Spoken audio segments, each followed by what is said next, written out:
today in Essex, but it's not nice for everybody. So yes, the normal sort of things we normally take for granted. It's normally fresh here, but no, today it's high heat.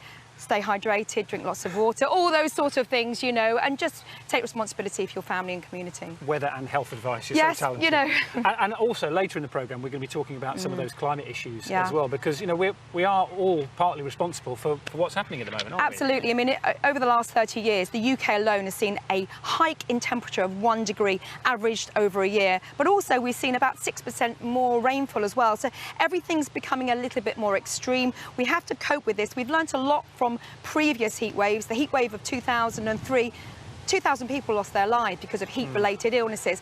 And, you know, we have learnt a lot and we know how to deal with it now, but the temperatures are only going to get hotter over the next few decades. And it would be quite strange here and in other parts of the UK over the next 24 hours, because it's actually quite a significant drop in some places. Oh, my goodness. I mean, it's going to be a shock to the system if you live somewhere like Milton Keynes or Cambridge. Today we saw 30 degrees Celsius, tomorrow we'll see 18, sort of a drop around 12 to 15 degrees. So, you know, that's the beauty of our weather, thank goodness. Go and cool off for a minute, Clare. Thank you. We'll come back to you shortly.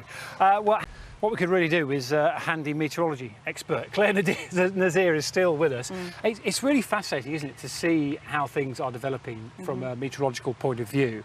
How worried should our viewers be tonight about some of those increased heat seasons that we're seeing? Well, we talk about cascading impacts, so heat waves here, we think, yeah, it's going to go away tomorrow, but actually in 20, 30 years, we could actually have a wildfire season here like we see elsewhere, and in fact catch almost 50 degrees Celsius in a place where the latitude was very similar to the Isle of Wight. So that's the same solar radiation.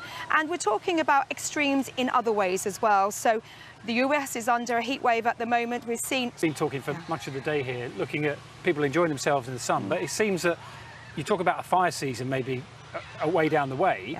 There will be more extreme weather events for us here in the UK in the years to come. Absolutely. If you cast your mind back to the heat wave we had in 2018, very different to this heat wave. We saw high heat across much of the UK. In fact, climate scientists are suggesting that's going to be 1 in 10 years. It's 30 times more likely because of the amount of CO2 we're pumping into the atmosphere, and that's why we need to mitigate now and also adapt to the extreme weather we're seeing across the UK and across the world. And I know, you know, you're talking primarily today about the weather, but just to throw a sort of political question at you, because lots of people will be watching this and thinking, well, we're talking a lot more about this. The world's governments are getting together regularly to talk about climate change, but will it actually make a difference? Well, this is the big question. I mean, who is leading the conversation? Is it Gen Z? Is it the politicians? Is it business people and investment? You know, everyone as a community has to just come together now. COP26 last year, we've got COP27 this year, a lot of conversation, a lot of hot air. We need to really act now. OK, there's been a goal, by the way. It's 2-1. OK, that's good, yeah I'm sure, I'm sure that's the big... 5 paddling pool. See you later.